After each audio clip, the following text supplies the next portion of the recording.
महाराष्ट्र में रहना है तो मराठी बोलनी पड़ेगी और अगर नहीं बोलते हैं तो आपके साथ कुछ ऐसा होगा जिसकी आपने कल्पना भी नहीं की होगी। कुछ इसी तरह तमिलनाडु में तमिल बोलना जरूरी है, नहीं तो जान से मारने तक की धमकी दी जाती है। और ऐसा हो रहा है हमारे भारत के उन शहरों में जहाँ के लोगों को माना जाता है कि ये मॉडर्न है और देश की इकोनॉमी का एक बहुत बड़ा हिस्सा है, लेकिन डार्क रियलिटी ये है कि अगर आप यहाँ की भाषा नहीं जानते हैं तो ये शहर आपके लिए नहीं है। मुंबईमध्ये मराठी माणसाचा हक्क पहिला आहे। मराठी बोल। मराठी आते नहीं तो मराठी कैसे बोलेंगे? नौकरी करता है ना तो मराठी सीखने का, इधर आपको आइडेंटिटी दिखाने का। अरे मला मराठी हिंदी समझत नहीं, मराठी मैं हिंदी बोलता हूँ, हिंदी वाला हिंदी भाषी हूँ मैं। राधा गोविंद चिप्पा जो अपने बच्चे को स्कूल में किताबों से सिखाने के बजाय इस देश के रिच कल्चर, यूनिटी और इसकी डाइवर्सिटी को दिखाने के लिए पूरे भारत की यात्रा स्टार्ट करते हैं, लेकिन 27,000 किलोमीटर की यात्रा करने के बाद जब ये तिरुपति पहुंचे तो कुछ लोग इनके ऊपर हमला कर देते हैं। गाड़ी के शीशे तोड़ दिए जाते हैं, जान से मारने तक की धमकी दी जाती है, सिर्फ इसलिए कि गाड़ी के ऊपर हिंदी में भारत माता की जय और जय माता दी लिखा हुआ था। ये वीडियो जो है तमिलनाडु के वीडियो में दिख रहे लोग पब्लिक प्लेस जैसे स्टेशन, हाईवे, हर जगह से हिंदी में लिखी हुई चीजों को मिटा रहे हैं। आज तमिलनाडु में सिचुएशन ऐसी है कि अगर आप इंग्लिश या किसी रीजनल लैंग्वेज में बात करते हैं तो आपके साथ अच्छा ट्रीट किया जाता है, लेकिन जैसे ही आपने हिंदी बोला तो लोगों का बिहेवियर एकदम से चेंज हो जाएगा, जैसे आपने हिंदी बोलकर बहुत बड़ी गलती कर दी हो। कुछ ऐसी ही सिचुएशन महाराष्ट्र के भी है, जहां बाहर से काम करने आए लोगों के साथ सिर्फ इसलिए मारपीट की जाती है कि उन्हें मराठी बोलनी नहीं आती। महाराष्ट्र के पालघर जिले में शिवसेना और एमनेस के वर्कर्स ने एक ऑटो रिक्शा चालक की सिर्फ इसलिए पिटाई कर दी कि उसने मराठी में बात करने से मना कर दिया और इस वजह से उसे पब्लिक के सामने मारा गया और माफी मंगवाई गई। जो मराठी का आदर नहीं करेगा वो पिटेगा, कुछ ऐसा कहना है एमनेस की state vice president Reshma Tapse ji का। जो महाराष्ट्र में आना चाहता है, जो अपना पेट भरना चाहता है, जिनको लगता है कि महाराष्ट्र में अपने बीवी बच्चियां सेफ है, सुरक्षित है, उनको मराठी आनी चाहिए। जो मराठी का आदर नहीं करेगा वो पीटेगा। और इतना ही नहीं, मराठी बोलने पर भी सिर्फ इसलिए मारपीट की जाती है कि बाहर से आए लोग लोकल लोगों के जैसे मराठी क्यों नहीं बोल रहे हैं। हिंदी के विरोध का कारण हिंदी भाषा नहीं बल्कि इसके पीछे पॉलिटिक्स, इकोनॉमिक्स और डेमोग्राफी जैसे रीजन है। तो एक एक करके इस सारे विवाद को समझने के लिए शुरू करते हैं तमिल भाषा से। वैसे इस चैनल पर हम इसी तरह के डीप नॉलेजफुल कंटेंट लाते रहते हैं। हमारी हर वीडियो को नोटिफिकेशन आप तक पहुंचे, इसके लिए चैनल को सब्सक्राइब करना ना भूलें।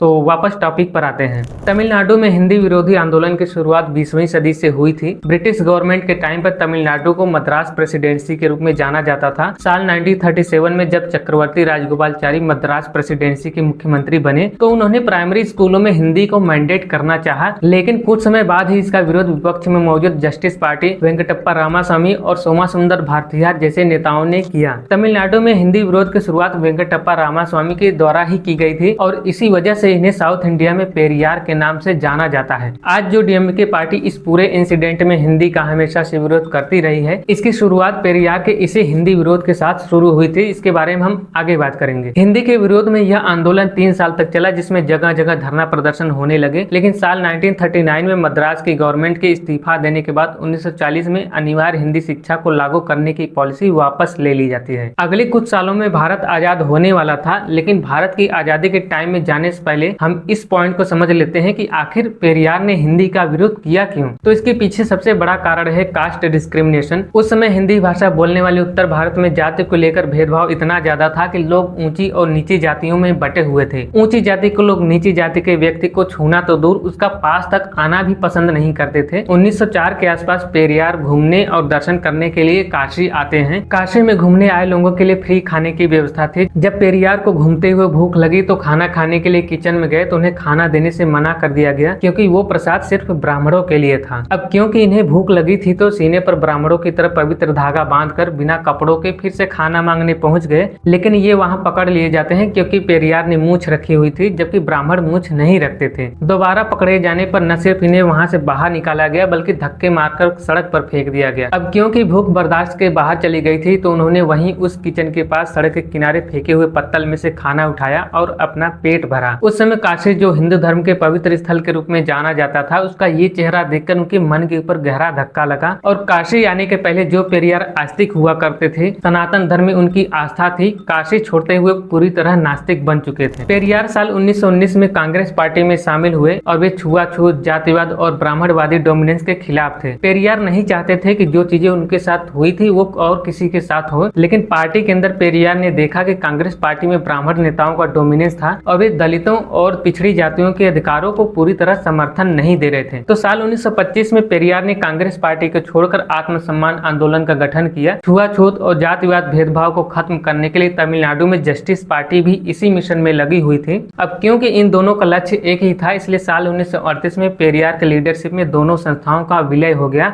और 1944 में इसका नाम बदलकर द्रविड़ कड़गम कर दिया गया। तब तक भारत की आजादी का समय भी आ गया था। 1947 में भारत के आजाद होने के बाद भारत के सामने बड़ी समस्याओं में से एक ये भी थी कि भारत की ऑफिशियल लैंग्वेज किसे माना जाए। 1950 के आसपास जब देश में लैंग्वेज को सिलेक्ट करने की बात आई तो इसमें भारत के लीडर्स ने यूरोप और अन्य देशों के वन लैंग्वेज वन नेशन के मॉडल को अडॉप्ट करना चाहा। इन देशों को ऑब्जर्व करें तो एक इंग्लिश लैंग्वेज के बेस पर ब्रिटेन बना, फ्रेंच लैंग्वेज के बेस पर फ्रांस बना और जर्मन लैंग्वेज को जर्मनी के सारे ऑफिशियल कामकाज के लिए अडॉप्ट किया गया। उत्तर भारत के कई नेता ये चाहते थे कि हिंदी को भारत की राष्ट्रभाषा बनाया जाए। इनके साथ श्री राजगोपालचारी और महात्मा गांधी जैसे बड़े नेता जो कि नॉन हिंदी स्पीकिंग क्षेत्र से थे, वे भी हिंदी को नेशनल लैंग्वेज बनाने के पक्ष में थे। लेकिन दक्षिण भारत के नेताओं ने संविधान सभा में पेरियार की तरह इसका विरोध किया और हिंदी को लेकर उस समय नॉर्थ और साउथ में विवाद का अनुमान आप इसी बात से लगा सकते हैं कि संविधान सभा में हिंदी को ऑफिशियल लैंग्वेज बनाने का प्रपोजल सिर्फ एक वोट से पास हुआ था। इस पर विवाद बढ़ता देख काफी डिबेट के बाद ये समझौता हुआ कि हिंदी को संघ की राजभाषा और अंग्रेजी को 15 सालों के लिए यानी साल 1965 तक इसकी एसोसिएट लैंग्वेज के तौर पर रखा जाएगा। अंग्रेजी को लाने के पीछे मकसद ये था कि इससे तमिलनाडु का हिंदी विरोध खत्म हो जाएगा और ये माना गया था कि अगले आने वाले कुछ सालों में हिंदी बाकी लैंग्वेज को ओवरटेक करके आगे निकल जाएगी और जब भारत के अधिकांश क्षेत्र में लोग हिंदी बोलने लगेंगे तो इसे नेशनल लैंग्वेज बना दिया जाएगा। लेकिन ऐसा हुआ नहीं। पेरियार हिंदी का विरोध करना तो चाहते थे लेकिन राजनीति से दूर रहकर। लेकिन पार्टी के कई युवा नेताओं में से CN अन्नादुरई चुनाव में उतरना चाहते थे, इसलिए साल 1949 में अन्नादुरई ने द्रविड़ कड़गम से अलग होकर द्रविड़ मुन्नेत्र कड़गम यानी DMK की स्थापना की और यहाँ से DMK की पॉलिटिक्स का सफर शुरू होता है। अब जैसे जैसे साल 1965 नजदीक आता गया फिर से राजनीतिक विरोध बढ़ने लगा। साल 1963 में सेंट्रल गवर्नमेंट ने ऑफिशियल लैंग्वेज एक्ट पास किया जिसमें हिंदी को अकेली ऑफिशियल लैंग्वेज के रूप में अडॉप्ट किया गया था और अंग्रेजी को ऑप्शनल रखा गया। इस एक्ट के आने के बाद तमिलनाडु में सड़कों पर प्रदर्शन शुरू हो गए, दंगे भड़क उठे और इन घटनाओं में 7 दिन में करीब 70 लोगों की जान चली जाती है। ये सारी घटनाएं होने के बाद उस समय current prime minister Shri Lal Bahadur Shastri ji ने 11 फरवरी 1965 को नेशनल रेडियो पर आकर अनाउंस किया कि इस फैसले को अनिश्चित काल के लिए आगे बढ़ा दिया जाता है और जब तक नॉन हिंदी स्टेट्स चाहेंगे संविधान में भाषा की जो मान्यता है उसमें कोई चेंज नहीं किया जाएगा। अंग्रेजी ऑफिशियल लैंग्वेज वैसे ही बनी रहेगी जैसी थी। इसके कुछ समय बाद मद्रास विधानसभा में कांग्रेस सरकार ने अंग्रेजी हिंदी तमिल का ट्राई लैंग्वेज फार्मूला पेश किया जिसका DMK ने जमकर विरोध किया। इस विरोध से तमिलनाडु की पॉलिटिक्स के सेंटर में आ गए और 1967 में तमिलनाडु में हुए विधानसभा चुनाव में DMK मेजोरिटी के साथ पावर में आ गई और कांग्रेस तमिलनाडु की पॉलिटिक्स से बाहर हो गई। तमिलनाडु में हिंदी विरोध जाति व्यवस्था के कारण पैदा हुआ जबकि महाराष्ट्र में हिंदी विरोध के पीछे इकोनॉमिकल रीजन थे। महाराष्ट्र में मराठी हिंदी विवाद शुरू में ऐसा नहीं था। 1960 के दशक में बाला साहब ठाकरे ने जब शिवसेना की स्थापना की तो इसका मुख्य एजेंडा मराठी लोगों के हितों की रक्षा करना था। इस समय मराठी हिंदी विवाद का कारण हिंदी नहीं बल्कि मुंबई में नौकरी और व्यवसाय में दक्षिण भारत और गुजरातियों के डोमिनेंस के खिलाफ था। उस समय तक मुंबई की अर्थव्यवस्था पर गुजराती और मारवाड़ी कम्युनिटी के लोग मुंबई के व्यापार, उद्योग, शेयर बाजार और रियल एस्टेट जैसे क्षेत्रों पर नियंत्रण रखते थे क्योंकि शहर के ज्यादातर बड़े व्यापारी, उद्योगपति और फाइनेंसर गुजराती थे और मराठी भाषा बोलने वाली आबादी का बड़ा हिस्सा यहाँ के मिलों और कारखानों में मजदूर के रूप में काम करता था और इन कारखानों के मालिक अक्सर गुजराती सेठ होते थे। इस वजह से यह संघर्ष भाषाई और क्षेत्रीय रूप लेने के साथ साथ मालिक मजदूर के रूप में एक वर्ग संघर्ष का भी रूप ले चुका था। इसलिए मराठी बोलने वाले लोग भाषा के आधार पर अलग राज्य की मांग के लिए कई सालों से आंदोलन करते आ रहे थे और फाइनली 1 मई 1960 को मराठी भाषियों के लिए महाराष्ट्र और गुजराती भाषा बोलने वालों के लिए गुजरात राज्य का गठन किया गया। 80 का दशक आते आते मुंबई में बहुत कुछ बदला। बॉलीवुड और अन्य इकोनॉमिक एक्टिविटी की वजह से यहाँ काम करने के लिए यूपी और बिहार से बड़ी संख्या में हिंदी भाषी माइग्रेंट, टैक्सी ड्राइवर, दूध वाले, सब्जी वाले और निर्माण मजदूर जैसे कामों के लिए मुंबई आने लगे। इससे यहाँ हिंदी का प्रभाव बढ़ने के साथ साथ मुंबई की डेमोग्राफी बदलने लगी। महाराष्ट्र में अब फिर से लोकल मराठी भाषा बोलने वालों को यह लगने लगा कि उनकी नौकरियां, हक और कल्चर खतरे में है। यह बदलाव देखकर शिवसेना ने अपनी राजनीतिक रणनीति बदली और 80 के दशक तक विरोध का टारगेट दक्षिण भारतीय और गुजरातियों से हटाकर हिंदी भाषा के ऊपर शिफ्ट कर दिया और पॉलिटिक्स की वजह से महाराष्ट्र में यह हिंदी विरोध आज भी देखने को मिलता है। इंडियन कॉन्स्टिट्यूशन का जो 8th शेड्यूल है उसमें 22 ऑफिशियल लैंग्वेज शामिल की गई है जिन्हें राष्ट्रीय भाषा कहा जाता है। ये सभी भाषाएं बराबर का स्थान सकती है, चाहे उन्हें बोलने वालों की संख्या कम या ज्यादा क्यों न हो। हिंदी भारत में सबसे ज्यादा बोली जाने वाली भाषा है। साल 2011 की जनगणना के अनुसार 43.63% लोगों की मातृभाषा हिंदी है। संख्या के रूप में लगभग 52.83 करोड़ लोग हिंदी को अपनी मातृभाषा के रूप में प्रयोग करते हैं। इसके साथ ही लगभग 11% यानी 13.9 करोड़ हिंदी को दूसरी भाषा के रूप में बोलते हैं। इन दोनों को मिला दिया जो 55 से 57% लोग हिंदी बोल या समझ सकते हैं। हिंदी के बाद मराठी, बंगाली, तेलुगु और तमिल बोलने वाले लोगों का भी ये कुछ प्रतिशत है। इसके अलावा कुछ परसेंटेज दूसरे रीजनल या लोकल लैंग्वेज बोलने वालों का भी है, लेकिन उनकी संख्या इससे काफी कम है। साल 1968 में current prime minister Indira Gandhi ji ने कोठारी आयोग की एक रिपोर्ट के आधार पर नेशनल एजुकेशन पॉलिसी को लागू किया, जिसके तहत 14 साल की उम्र तक बच्चों को फ्री एजुकेशन और 3 लैंग्वेज के आधार पर हिंदी को एक संपर्क भाषा के रूप में विकसित करने की पॉलिसी बनाई गई। 3 लैंग्वेज फार्मूले के अनुसार उत्तर भारत में जहां हिंदी बोली जाती है वहां पर हिंदी प्लस अंग्रेजी और तीसरी लैंग्वेज के लिए संस्कृत, उर्दू, पंजाबी में से किसी एक को सिलेक्ट करना होता है। और उन राज्यों में जहां हिंदी नहीं बोली जाती है वहां पर रीजनल लैंग्वेज प्लस अंग्रेजी और हिंदी या कोई ऑप्शनल लैंग्वेज पढ़ाई जाती है। इसे सभी राज्यों को अपने हिसाब से एडॉप्ट करने की छूट दी गई है, जिसे सभी राज्यों ने अपने यहाँ एडॉप्ट भी कर लिया। लेकिन तमिलनाडु ने 3 लैंग्वेज की बजाय 2 लैंग्वेज की पॉलिसी को अडॉप्ट किया, जिसमें तमिल और अंग्रेजी शामिल थी। इसके बाद 1968 के फार्मूले पर 2020 में नेशनल एजुकेशन पॉलिसी में बदलाव किया गया कि जिन राज्यों में हिंदी नहीं बोली जाती है वे राज्य कोई 2 भाषाओं को चुन सकते हैं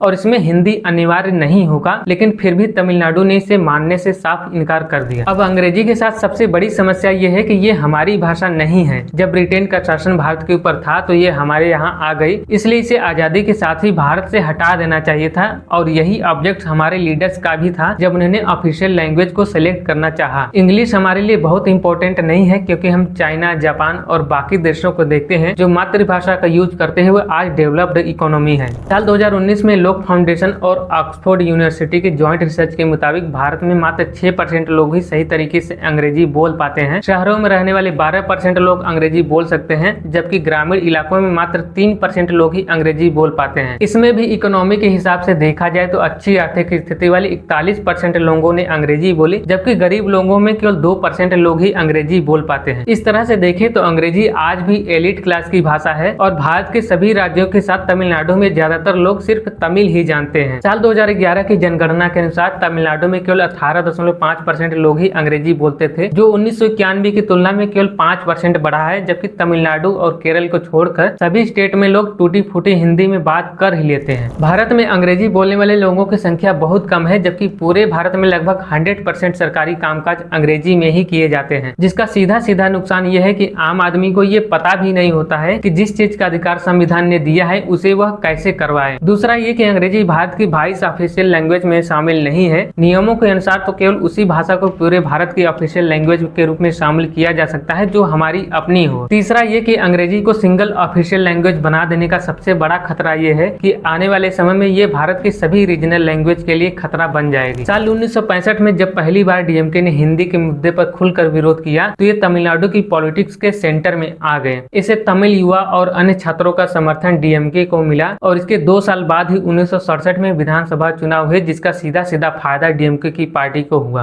ये कांग्रेस को हटाकर मेजोरिटी से पावर में आ गए और इसके बाद आज तक तमिलनाडु की पॉलिटिक्स में या तो डीएमके सत्ता में रहती है या फिर इससे अलग हुई पार्टी एआईडीएमके पार्टी सत्ता में रहती है। और जब जब सेंट्रल गवर्नमेंट ने हिंदी को तमिलनाडु में लागू करने की कोशिश करी है तब तक डीएमके ने इसे पॉलिटिकल इश्यू बनाकर जनता को अपनी तरफ करने में कामयाब रही है। साल 2026 में तमिलनाडु में विधानसभा चुनाव होने वाले हैं, इसलिए हिंदी को लेकर सेम वैसा ही विरोध देखने को मिल रहा है जैसा कि दशकों पहले होता था। ये सारी चीजें दिखाती है कि हिंदी को केवल कुछ लोगों के द्वारा पॉलिटिकल मुद्दा बनाया जा रहा है। इसी बात को लेकर तेलुगु एक्टर और आंध्र प्रदेश के डिप्टी चीफ मिनिस्टर पवन कल्याण ने ट्वीट करके कहा कि तमिल पॉलिटिशियन बॉलीवुड और हिंदी सिनेमा से पैसा तो चाहते हैं लेकिन हिंदी को एक्सेप्ट करना नहीं चाहते हैं। साउथ की बहुत सी फिल्में हिंदी में डब करके रिलीज की जाती है और हिंदी बोलने वाले स्टेट से पैसे कमा के जाती है। पिछले 70 सालों में हमने डिस्क्रिमिनेशन करने के बहुत से तरीके अपनाए हैं, लोगों के साथ धर्म के नाम पर, जाति के नाम पर, रंग के नाम पर, और जब इससे आगे निकल गए तो हमने भाषा के नाम पर नफरत करने का एक तरीका खोज लिया है। और ये नफरत तमिल, मराठी से होते हुए भोजपुरी, असमीज और अन्य भाषाओं तक भी पहुंच रही है। भारत को इसकी लैंग्वेज डाइवर्सिटी ही यूनिक बनाती है, जो दुनिया के किसी और देश में नहीं है। आज अगर हम इसे ही लेकर एक दूसरे से लड़ने लगे तो फिर क्या मतलब है हमारे इतना एजुकेटेड होने का। फिलहाल अभी के लिए इतना ही। ये रही अगली वीडियो, लेकिन यहाँ जाने से पहले इस वीडियो को लाइक, शेयर और चैनल को सब्सक्राइब करना न भूलें।